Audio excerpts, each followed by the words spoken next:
সহজ পন্থা করে দিয়েছেন। যদি পিতা পুত্রের কুরবানি কবুল হয়ে যেত আর পিতা কর্তৃক পুত্রকে কুরবানি দেওয়াটা বাস্তবায়ন হতো, তাহলে আজকের পৃথিবীতে এই কুরবানির বিধান পালন করা মতো মুসলমানের সংখ্যা খুঁজে পাওয়া যেত না।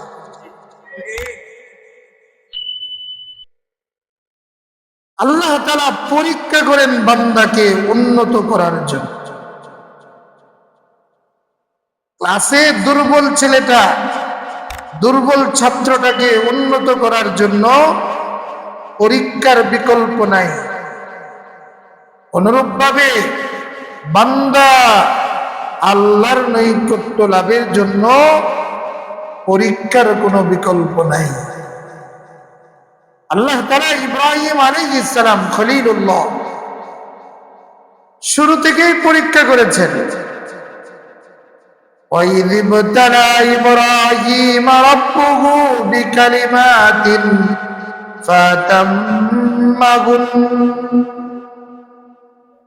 আমার আল্লাহ তাআলা বলেন, আমি ইব্রাহিমকে কয়েকটি বিষয়ে পরীক্ষা করেছি এবং তিনি সেই পরীক্ষাগুলোতে পাশ করেছেন।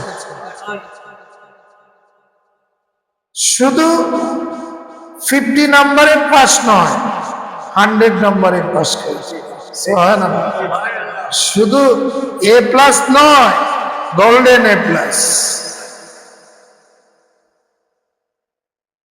আল্লাহ রাব্বুল আলামিন বলেন, আমি ইব্রাহিমকে পরীক্ষা নিয়েছি। খলিল এমনি বলা হয় না, অন্তরঙ্গ বন্ধুকে খলিল বলা হয়। হৃদয়ের অন্তরের অন্তঃস্থল থেকে যে যাকে ভালোবাসে, যার হুকুম বলতে দেরি হয়। যে জিলহজ মাসে এমন কিছু ইবাদত রয়েছে, আল্লাহর বিধান রয়েছে, যেগুলো 12 মাসের অন্য কোনো মাসেই নাই। আবার এমন 2টি ইবাদত রয়েছে যে ইবাদতগুলির বিকল্প কোনো ইবাদত নাই। যেমন ফরজ নামাজ 5 ওয়াক্ত, এছাড়াও বিকল্প নামাজ আছে। কেউ ইচ্ছা করলে নফল নামাজও পড়তে পারে। বছরে একবার রোজা আসে, মাহে রমজানে ফরজ রোজা। এছাড়াও মানুষ বছরের যে কোনো দিন 5 দিন ছাড়া নফল রোজা রাখতে পারে। কিন্তু জিলহজ মাসে প্রথম 10 দিনে আল্লাহ তাআলা এমন 2টা বিধান দিয়েছেন যেগুলোর বিকল্প কোনো ইবাদত নাই। একটা হলো হজ, হজ্জে বাইতুল্লাহ, আর একটা হলো আল্লাহর রাস্তায় পশু কুরবানি করা। হজের জন্য নির্দিষ্ট কিছু আমল, নির্ধারিত কিছু স্থান, নির্ধারিত কিছু সময়ে আদায় করলেই হজ হয়। অনুরূপভাবে কুরবানির বিষয়টাও নির্দিষ্ট কিছু দিনে, নির্ধারিত তরিকা, নির্দিষ্ট কিছু প্রাণী নির্ধারিত বয়সে কুরবানি করলেই কুরবানি হয়। এছাড়া সারা বছর কেউ যদি পশু কুরবানি করে, এটা নফল কুরবানিও হবে না, ওয়াজিব কুরবানিও হবে না। কুরবানি একটাই, সেটা হলো জিলহজ মাসের 10, 11, 12 এই 3 দিনের ভিতরে আল্লাহর নামে যে পশু কুরবানি দেওয়া হয়, এটাকেই কুরবানি বলা হয়।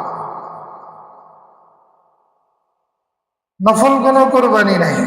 এছাড়া নফল যেমন সারা বছরই নামাজ পড়া যায়, কোরবানির বিধানটা এই 3 দিনের মধ্যেই সীমাবদ্ধ। 3 দিনের আগে পরে কেউ যদি পশু কোরবানি করে, এটাকে কোরবানি বলা যাবে না। গোশত খাওয়া হালাল হবে, আল্লাহর নাম নিয়ে গরু জবে করলে গরু জবে করা হবে, কিন্তু সেটা হবে গোশত খাওয়ার নিয়ম। এই জন্য মুহতারাম, অনুরূপভাবে হজ্জে বাইতুল্লাহ, এই হজ্জে বাইতুল্লাহ নির্ধারিত দিন 8 তারিখে জোহরের নামাজ থেকে নিয়ে 9 তারিখের ফজর পর্যন্ত 5 ওয়াক্ত নামাজ মিনার ময়দানে পড়তে হয়। 9 তারিখের ফজরের পরে রওনা হবে আরাফার ময়দানে। সেখানে জাওয়ালের পরে জোহর আর আসরের নামাজ একত্রে পড়ে মাগরিব পর্যন্ত উকুফ করবে। 9 তারিখে আরাফার ময়দানে উকুফ। সূর্য অস্ত যাওয়ার পর নামাজ না পড়ে মুজদালিফার দিকে রওনা। রাত্রি যাপন মুজদালিফায়। সূর্য ওঠার আগে আগেই মুজদালিফা থেকে 10 তারিখে রওনা হয়ে জামরায়ে আকাবা, বড় শয়তানকে প্রথম দিন পাথর মারবে, 7টা পাথর। 10 তারিখে 7, 11, 12, 13, 11, 12 এই 2 দিন হলো ছোট বড় মেজু। এই 3টা শয়তানকে 7টা করে 21টি পাথর মারবে। 12 তারিখও এমনই করবে।